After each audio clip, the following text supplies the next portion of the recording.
सभी को नमस्कार। तो हम कर रहे थे कक्षा 9th का 15वां चैप्टर, इसका नाम है खाद्य संसाधनों में सुधार। इसके अंदर हमारा जो टॉपिक चल रहा था वो था फसल सुरक्षा प्रबंध।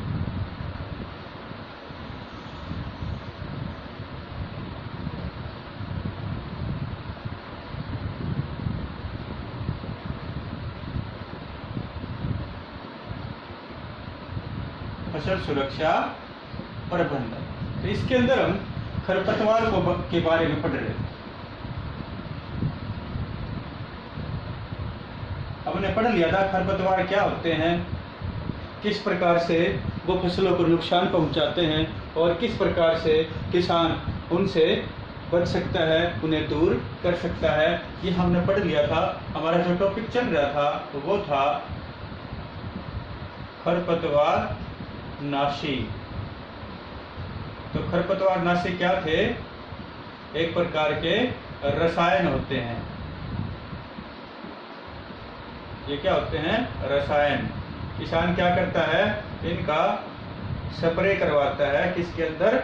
खेत के अंदर, फसलों के अंदर, जिससे ये खरपतवार नाशी क्या करते हैं? सिर्फ उगने वाले खरपतवार को ही नुकसान पहुंचाते हैं, उसी को नष्ट करते हैं। फसलों के ऊपर इसका बुरा प्रभाव नहीं पड़ता है। तो इन रसायनों के माध्यम से, खरपतवार नाशी के माध्यम से जो खरपतवार है उससे बचा जा सकता है।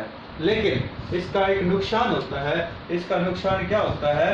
इससे हो जाता है प्रदूषण। इसका प्रदूषण होता है, इससे मुख्य रूप से इससे जल का प्रदूषण होता है। और जब इनका छिड़काव करते हैं तो कुछ मात्रा में ये वायु में मिल जाते हैं और जिससे इनसे वायु का प्रदूषण भी होता है।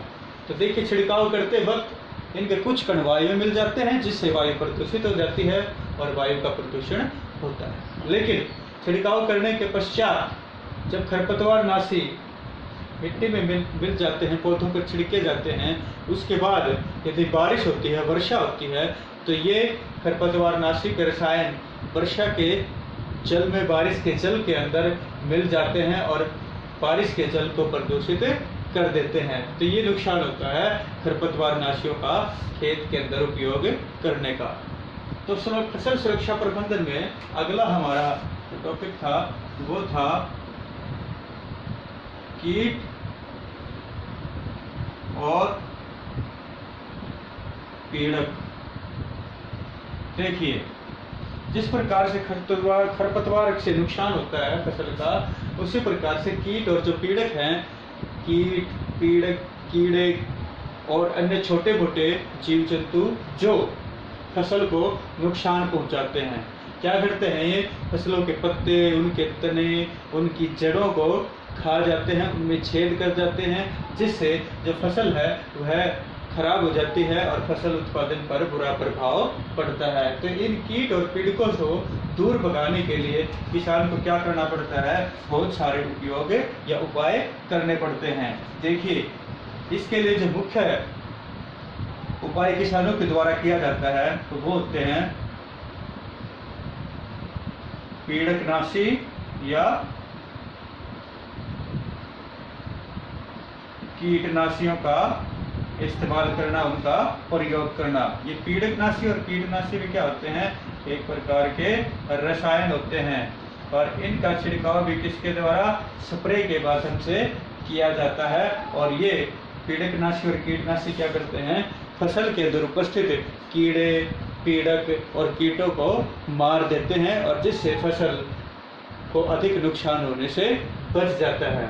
लेकिन उसी प्रकार से जैसे खरपतवार नाशी रसायनों का इस्तेमाल करने से प्रदूषण होता है, इसी प्रकार से पीड़कनाशी और जो कीटनाशी है, इनका इस्तेमाल करने से भी दोनों प्रकार के प्रदूषण होते हैं, वायु प्रदूषण भी और जल प्रदूषण भी। तो इससे भी प्रदूषण होता है, वायु का प्रदूषण भी होता है और जल का प्रदूषण भी होता है। जब इन रसायनों का स्प्रे किया जाता है फसल के अंदर तो इनके कण वायु में मिल जाते हैं, ये काफी जहरीले होते हैं। इससे जो व्यक्ति या किसान स्प्रे कर रहा है, छिड़काव कर रहा है, उसके स्वास्थ्य के ऊपर भी बुरा प्रभाव पड़ता है। कई बार इसका अधिक प्रभाव होने के कारण किसान गंभीर अवस्था में पहुंच जाता है या इसके अधिक प्रभाव के कारण उसकी मृत्यु भी हो सकती है। तो वायु में ये वायु प्रदूषण करते हैं, स्वास्थ्य के ऊपर बुरा प्रभाव पड़ता है। इसी प्रकार से जल में जब ये मिल जाते हैं, कीटनाशक या कीटनाशक का छिड़काव करने के पश्चात अगर बारिश होती है या वर्षा होती है तो ये वर्षा के जल में मिलकर वर्षा के जल को प्रदूषित कर देते हैं। तो इसी प्रकार से जो पीड़कनाशी और कीटनाशी है, इनसे भी वायु और जल का प्रदूषण होता है। तो ये था हमारा टॉपिक फसल सुरक्षा प्रबंधन।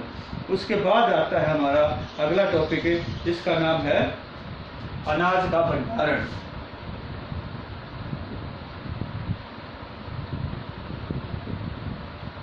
अनाज का भंडारण। देखिए, फसल की सुरक्षा भी हो गई, फसल पककर तैयार हो जाती है। उसके बाद किसान क्या करता है, फसल की कटाई कर लेता है, अनाज को भूसे से अलग कर लेता है थ्रेसिंग की प्रक्रिया के द्वारा, और उसके बाद अनाज को अपने घर में ले आता है या मंडियों में उसको पहुंचा दिया जाता है। मंडियों में जहां गोदामों में भर के इसको रख दिया जाता है। तो किसान अपने घर पर लोगों या अन्य जो व्यक्ति हैं जो इसका इस्तेमाल करते हैं अनाज का, वो अपने घर पर क्या करते हैं, उस अनाज का भंडारण करते हैं ताकि पूरे वर्ष तक उसका इस्तेमाल कर सके और अनाज पूरे वर्ष तक खराब ना हो। गोदामों में या भंडार गृह में, मंडियों में अनाज बर्बाद ना हो, तो इसके लिए क्या किया जाता है, उसका उचित तरीके से भंडारण अति आवश्यक होता है। तो इसके लिए देखिए क्या किया जाता है भंडारण के लिए। यहाँ पर कुछ सुरक्षा के उपाय किए जाते हैं। सुरक्षा के उपाय कौन कौन से किए जाते हैं, देखिए तो अनाज की सुरक्षा के लिए उपाय किसान के द्वारा या गोदामों में कर्मचारियों के द्वारा या अन्य लोग जो भंडारण करते हैं उनके द्वारा किए जाते हैं। तो सबसे पहला जो उपाय है वो कौन सी चीज ध्यान में रख दी जाती है, नमी। अनाज का भंडारण करने से पूर्व इस बात का ध्यान किया जाता है कि अनाज के अंदर किसी प्रकार का मॉइस्चर या नमी ना हो, अनाज के जो दाने हैं वो पूरी तरह से सूखे हों। यदि उनमें नमी होगी तो अनाज जल्दी से खराब हो जाएगा। तो नमी को दूर किया जाता है। तो सबसे पहले किसको दूर किया जाता है, नमी को दूर किया जाता है। नमी को दूर करने के लिए साधारण सा तरीका है, अनाज को खुले में डाल दिया जाता है, धूप के अंदर सुखा लिया जाता है, जिससे कुछ ही दिनों में उसकी जो नमी है वो दूर हो जाती है। उसके बाद उसका भंडारण किया जाता है। दूसरा उपाय क्या है,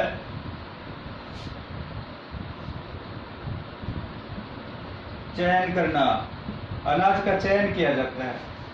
चयन करते वक्त क्या करते हैं, अनाज को अच्छी प्रकार से देखा जाता है कि अनाज के अंदर कुछ जो बीज हैं या अनाज के जो कण हैं उनके अंदर किसी प्रकार की कोई पीड़क, सुरसी, ढोरा या अन्य प्रकार के जो कीट हैं या पीड़क हैं वो उपस्थित ना हो। तो किसी प्रकार के कीट, पीड़क, सुरसी, ढोरा इत्यादि अनाज के अंदर नहीं होना चाहिए। यदि हो तो उसको अलग से कर देना चाहिए, अनाज के अंदर से उसको बाहर निकाल देना चाहिए। तो दूसरा क्या है, अनाज का चयन किया जाता है। और तीसरा,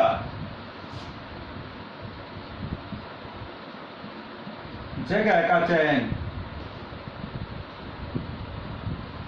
भंडारण करने से पहले जगह का चयन किया जाता है।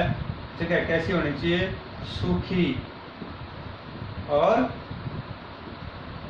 हवादार होनी चाहिए। जगह के अंदर नमी होगी तो भी अनाज जल्दी से खराब हो जाएगा, और हवादार होगी तो अनाज अच्छी प्रकार से रहेगा उस जगह के अंदर जहां पर उसको भंडारित किया गया है। तो जगह का चयन करते वक्त जगह सूखी होनी चाहिए और हवादार होनी चाहिए। यदि नमी वाली होगी, बिल्कुल बंद होगी, तो उससे अनाज को जल्दी से खराब होने का खतरा बना रहता है। और नंबर 4,